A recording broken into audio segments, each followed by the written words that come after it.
ગુજરાતના પ્રથમ મહાવન કવચ પ્રોજેક્ટનો ડીસાના ડાવસ ગામેથી પ્રારંભ કરાવતા મંત્રી શ્રી પ્રવીણભાઈ માળી વડાપ્રધાન શ્રી નરેન્દ્ર મોદીના 12 વર્ષના સુશાસનની ઉજવણી તથા મંત્રી શ્રી પ્રવીણભાઈ માળીના જન્મદિવસને ગ્રીન ડે તરીકે ઉજવી મહાવન કવચનું કરાયું લોકાર્પણ। પર્યાવરણ સંરક્ષણને જન આંદોલનનું સ્વરૂપ આપવા, હરિયાળા ગુજરાતના સંકલ્પને વધુ મજબૂત બનાવવા અને ભાવિ પેઢીને સમૃદ્ધ ગ્રીન કવરનું અમૂલ્ય વારસો અર્પણ કરવાના હેતુથી રાજ્યના વન અને પર્યાવરણ, વાહન વ્યવહાર તથા ક્લાઇમેટ ચેન્જ રાજ્યમંત્રી શ્રી પ્રવીણભાઈ માળીના અધ્યક્ષસ્થાને ડીસા તાલુકાના ડાવસ ગામે બનાસ નદીના કિનારે ગુજરાતના પ્રથમ અને મહત્વાકાંક્ષી મહાવન કવચ પ્રોજેક્ટનો ભવ્ય શુભારંભ કરવામાં આવ્યો હતો।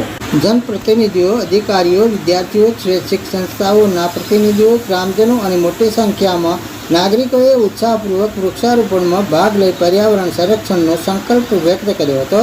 મંત્રી શ્રી પ્રવીણભાઈ માળી દર વર્ષે પોતાના જન્મદિવસને ગ્રીન ડે તરીકે ઉજવે છે અને વૃક્ષારોપણને લોકચંચળ બનાવવા માટે સતત કાર્યરત રહ્યા છે।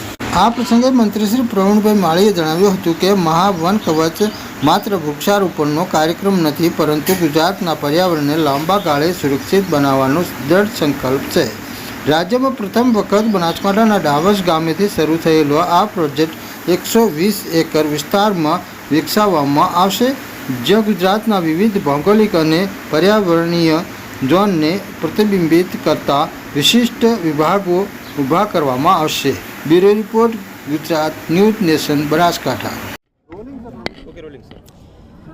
નરેન્દ્રભાઈને પ્રધાનમંત્રી તરીકે જનસેવાના 12 વર્ષ પૂર્ણ થયા એ નિમિત્તે ગુજરાતનું સૌથી મોટું મહાવન કવચ જે ફોરેસ્ટ વિભાગની આ વર્ષની યોજનાને પહેલી શરૂઆત ડીસાના ડાવસથી કરવામાં આવી છે। એટલે 12 વર્ષ નિમિત્તે 120 એકરની અંદર મહાવન કવચ બનાવવાની શરૂઆત કરી છે।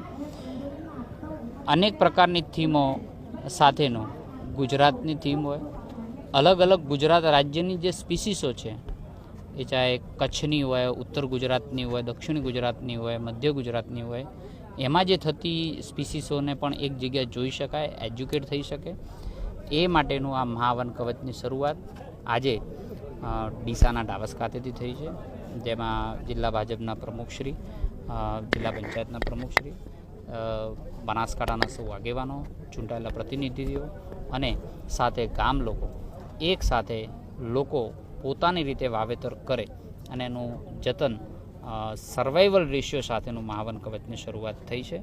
હું આ તબક્કે માનનીય મુખ્યમંત્રી સાહેબનો વિશેષ રૂપે આભાર વ્યક્ત કરીશ કે જેમના નેતૃત્વની અંદર હરિયાળું ગુજરાત બનાવવાની અંદર અને સર્વાઈવલ રેશિયો સાથે પ્લાન્ટેશન કરવાનું કામનું આયોજન થયું છે અને આવનારા સમયમાં આ વિસ્તાર બનાસકાંઠાનું ઓક્સિજન પાર્ક બને તે દિશાની અંદર આગળ વધી રહ્યા છે।